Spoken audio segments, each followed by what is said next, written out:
Hi, everyone, and welcome to another episode of Ancient Warfare Answers with me, Murray, your weekly 10-minute break from reality to think about ancient warfare and the ancient world. You can, of course, back us on Patreon. There's three different levels: Legionary, Optio, and Centurion, $1, $5, and $10. You can even get a copy of the magazine digital with Optio and in print with Centurion. And what, of course, our readers, listeners, viewers do is they ask questions. You can send me an email. You can stop me in the street. You can respond to a previous video or podcast in the comments section. We'll get that. You can even send me a postcard. Speaking of, another postcard. Oh, upside down. This one is from Michael in Boston. Thank you, Michael. I will get to that in just a second and answer Michael's question. So you can ask us a question, and what I'll try to do is answer said question. And if I can't, I will see if I can find out someone who can, or do some research. As you probably gathered, I'm prone to not try and do research, but I do sometimes. Anyway, dear Murray, greetings from Boston. Boston, my worst Boston accent. I am sorry. My question is, what really happened at the Battle of Lugdunum, 197 AD? I've read that this battle might have been the largest in Roman history. Do you agree? I've also read that this battle lasted multiple days. How does that work? Did both sides retire at night and resume fighting in the morning, or was skirmishing constant throughout? Thanks for your time. Love the podcast. Best, Michael. Thank you, Michael. Where should we put you? Let's put you next to Aristotle, up here. So, the Battle of Lugdunum. Lots of things to consider when it comes to the Battle of Lugdunum, and it's fascinating for a variety of reasons. I went and saw Gladiator 2 last week, which probably dates this, so currently we're in November, but this probably won't get on your screens until January. The events that we're about to talk about are the events in which Gladiator 2 is supposed to have taken place. But of course, Gladiator 2 makes no reference to any of these events whatsoever, which is disappointing because it's quite an exciting and interesting period of time in Roman imperial history. Firstly, what you have, of course, is Commodus succeeds his father, Marcus Aurelius, and rules from 180 to 193. He is then murdered, and he's replaced by Pertinax. Now, what then happens, of course, is you have the year of the five emperors. The year of the four emperors is the famous one in AD 69. The year of the five emperors in AD 193.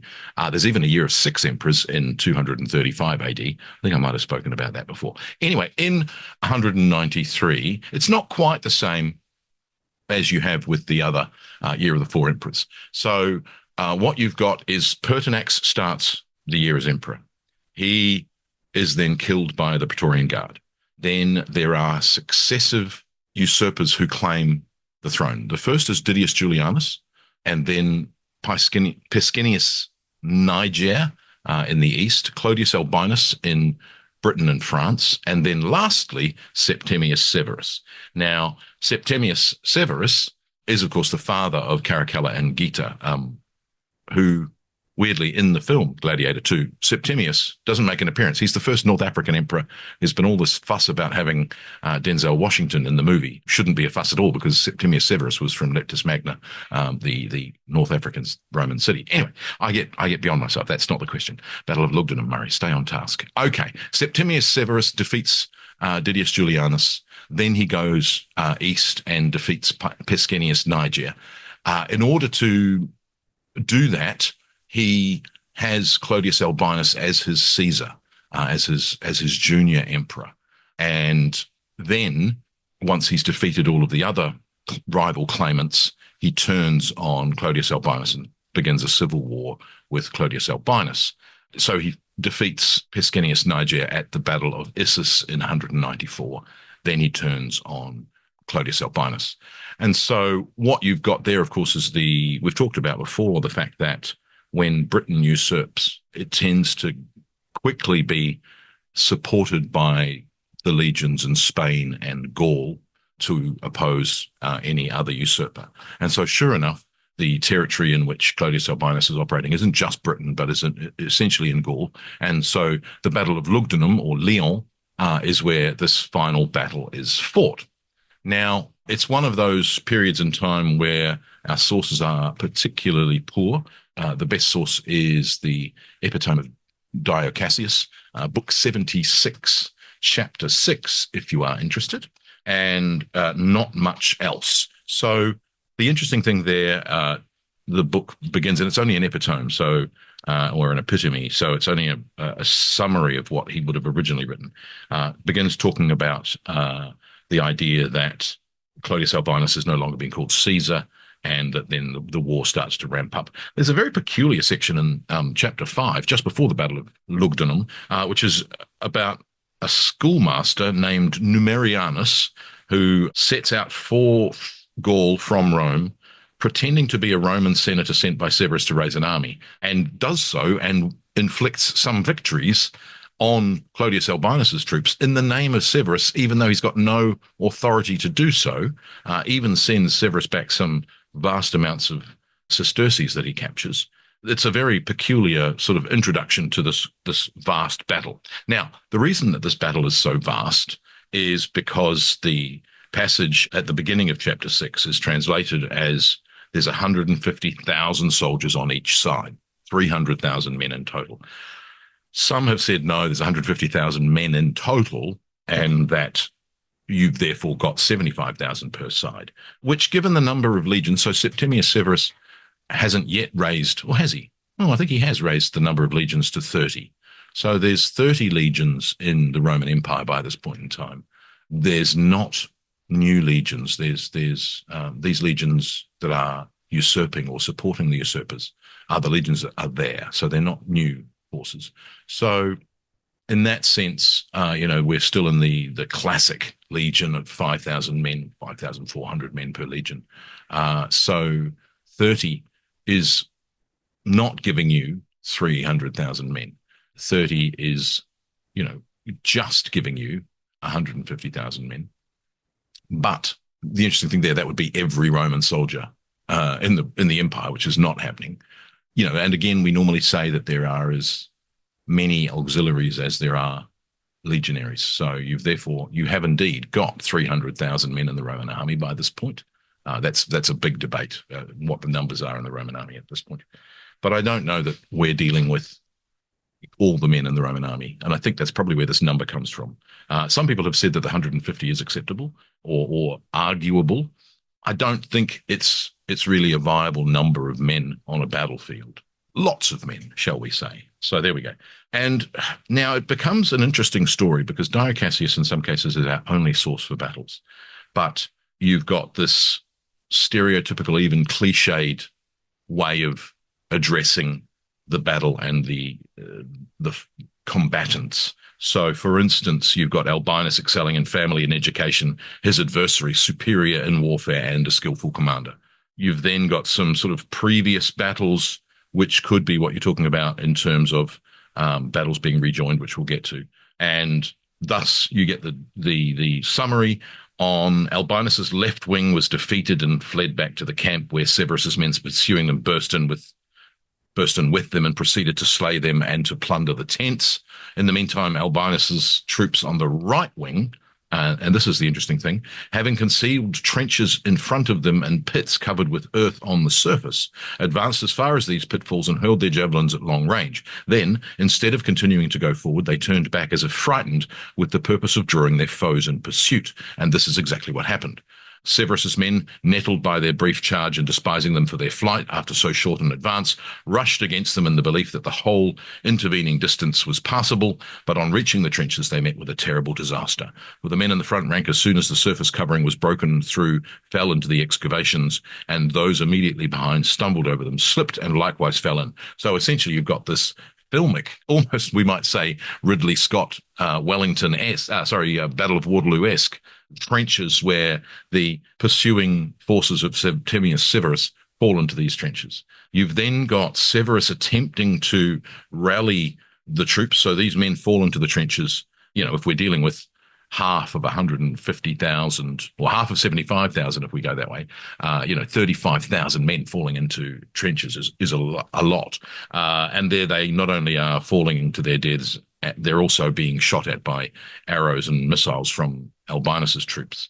Severus tries to come to the aid of them with the Praetorians. Now, at this point in time, the Praetorians are 10 cohorts, probably 1,500 men per cohort. So there's another 15,000 men in the Praetorian Guard. But far from helping, he came very near destroying the Praetorians too, found his own life imperiled when he lost his horse.